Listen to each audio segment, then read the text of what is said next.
A finales del siglo XX, la vida cotidiana se pone bajo el foco de atención del pensamiento contemporáneo. La moda, los hábitos de consumo, los tabúes sociales se vuelven una pieza de estudio, así como también las palabras y la irrupción de los medios de comunicación masiva. Entre los pensadores más influyentes de esta época se encuentra Roland Barthes. Barthes fue un lúcido crítico de la sociedad de su tiempo. El centro de sus reflexiones fue delimitar las diferencias entre naturaleza y cultura y aportar nuevas miradas sobre estos fenómenos. Analizó el lenguaje como instrumento de dominación de las clases burguesas y como intento ilusorio por construir una realidad. Al mismo tiempo reivindicó la responsabilidad y la libertad del lector para interpretar libremente los textos. La irrupción del lector, según Barthes, determina lo que llamó la muerte del autor. Fue uno de los intelectuales franceses más populares de los últimos 40 años y su influencia llega hasta nuestros días.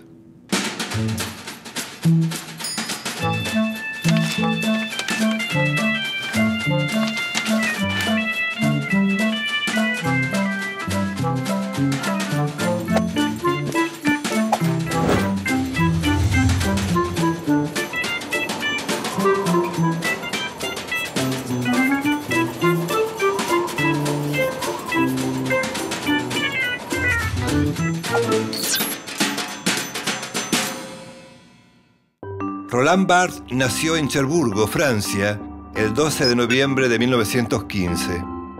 Huérfano de padre desde muy pequeño, pasa largas horas solo mientras su madre trabaja. Esos recuerdos de infancia siempre lo acosaron y lo unieron muy fuertemente a ella. A los 19 años se enferma de tuberculosis y es enviado a los Pirineos. Un año después, regresa a París e ingresa a la Sorbonne a estudiar letras. A comienzos de los años 40, toma contacto con el estructuralismo. Se acerca al estudio de las nuevas corrientes literarias y a la semiología. Las lecturas de Sartre, Marx y Brecht lo inducen al estudio de la mitología social que incluye en su gran obra, El grado cero de la escritura, de 1953. Su influyente libro El sistema de la moda estudia la relación entre los tabúes sociales y las vestimentas. Desde sus primeros escritos, Barthes aborda el tema del lenguaje y quiere despejar una confusión instalada en el pensamiento occidental. El error deriva en pensar que el lenguaje es algo natural. Es una construcción social, al igual que la religión, el estado civil o los logros académicos. Ser casado, católico y graduado universitario no tiene nada de natural. Para Barthes es un mero accidente estadístico. Cuestiona la palabra natural que se aplica a lo que es socialmente aceptable, o moralmente deseable, o estéticamente placentero. Es natural comer, dormir, hacer el amor y usar el lenguaje. En cambio, no es natural qué comemos, cómo dormimos o hacemos el amor, o qué palabras usamos. Construcciones sociales que varían según la sociedad en la que se vive y la clase a la que se pertenece. Uno de los ensayos de mitologías se ocupa de el mundo del catch, un deporte popular, o sea, una actividad no intelectual. El catch no es una pelea real, sino una simulación. Y ese es su atractivo. En ese juego de simulación también participa el público.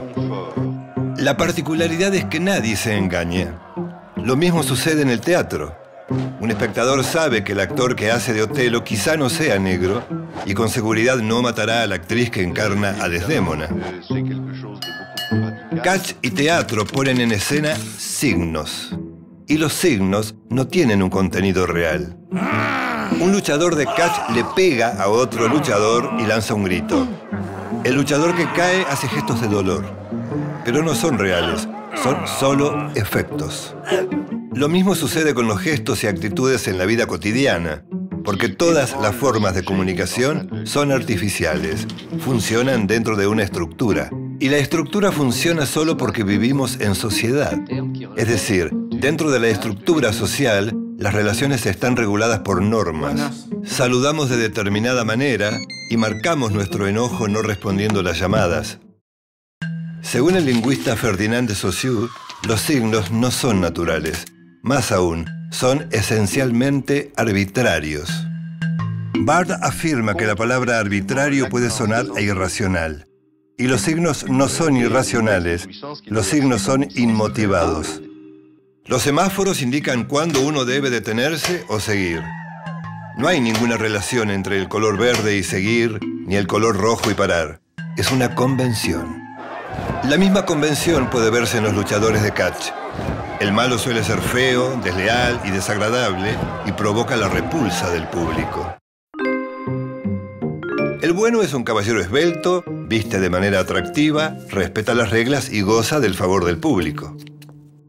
En su libro El sistema de la moda, Barthes profundiza sus estudios sobre estos signos, las convenciones y sus significados. Pone como ejemplo al artista rebelde que se viste con jeans gastados y un suéter viejo en una convención cuidadosamente justificada. Estas convenciones en el vestir están determinadas por los tabúes del artista.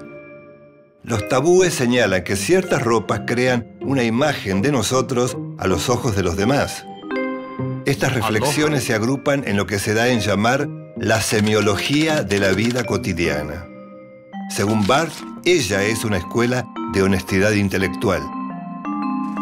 Todos deberíamos aceptar que los signos mediante los cuales proyectamos nuestra imagen son una expresión de una elección consciente.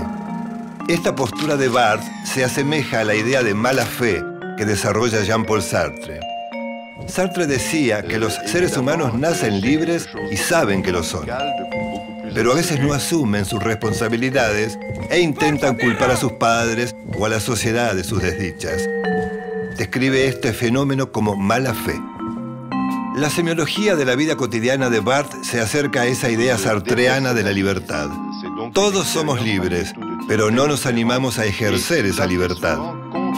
Esa libertad se aplica a qué vestimenta usamos y también a la forma de hablar que elegimos, a los lugares que frecuentamos o a los círculos a los cuales pertenecemos. En su libro Elementos de Semiología, Barthes ataca la tendencia a considerar el lenguaje como un medio neutral de comunicación. Esto puede verse más claramente en la literatura. Los textos literarios no tienen un significado final, comprensible y aceptado por todos. Son signos y como tal pueden ser interpretados. Cuando leemos una novela tomamos contacto con personajes y situaciones ficticias que no existen. Las novelas no hablan de la vida real, ni siquiera tienen un mensaje preciso sobre qué significa, por ejemplo, el amor desdichado de Madame Bovary. Según Barthes, la claridad de un texto literario no puede ser considerada una virtud como interpreta la tradición cultural. La virtud de un texto está precisamente en que sea una lectura dificultosa y poco comprensible. Por eso Barthes ataca al realismo como escuela literaria. El realismo es una idea burguesa que acepta que el mundo puede ser descrito de manera fidedigna.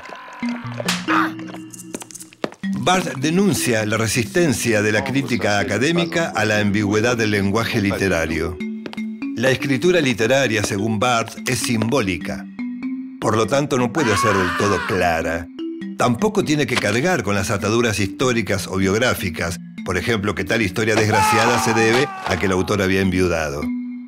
Para Barthes existen tres herramientas formales de las que se vale el escritor: la lengua, el estilo y la escritura. La lengua es un objeto social por definición. Es una convención compartida, por lo tanto, no es un lugar de compromiso para el escritor. El estilo es la expresión de su mitología personal. Es algo que está en su propia biografía y a lo que no puede renunciar cuando escribe. El verdadero lugar de elección y compromiso es la escritura. Es decir, cómo se usa la palabra y qué sentidos genera en el lector. A diferencia de la lengua y el estilo, la escritura es una herramienta que cumple la función de unir la creación del autor con la sociedad. Pues la escritura es lo que tiene en común el artista y su público. Barthes desautoriza el papel de la crítica literaria que busca una explicación del texto. Una obra literaria no puede ser comprendida en el contexto de la vida del escritor. es inútil intentar entender qué quería decir el autor. Cuando el lector asume su libertad para leer, es decir, lee sin la obligación de entender qué quiso decir el autor, lo que provoca es, en palabras de Barthes, la muerte del autor. El texto literario no habla de lo que el autor expresó, sino de lo que el lector leyó. Por eso, la muerte del autor, dice, tiene una consecuencia inmediata: el nacimiento del lector. El lector extrae los sentidos de un texto, pero estos sentidos pueden cambiar de un día para el otro, como cambia de un lector a otro. Sostiene que la libertad del lector es lo que da sentido a un texto. Y en eso no interviene la intención del autor ni lo que los críticos llaman contenido. La lucha contra la lectura conducida de un texto tiene que ver con su postura respecto del lenguaje como construcción. Por eso afirma con contundencia: el lenguaje no es reaccionario ni progresista, es simplemente fascista. Para Barthes, cuando una obra literaria expresa únicamente lo que se supone que quiso decir el autor, no queda lugar para el desacuerdo. Es decir, impone su discurso. En uno de sus libros fundamentales, El placer del texto, Barthes insiste en relación entre el texto y el poder, unido a otra de sus indagaciones, el placer. Si la libertad es despojarse del poder, solo puede haber libertad fuera del lenguaje, dice. Es lo que Barthes llama el esplendor de una revolución permanente del lenguaje, es decir, la literatura leída al modo de Barthes. En 1980, un año después de la muerte de su madre, Barthes sufre un accidente en la calle.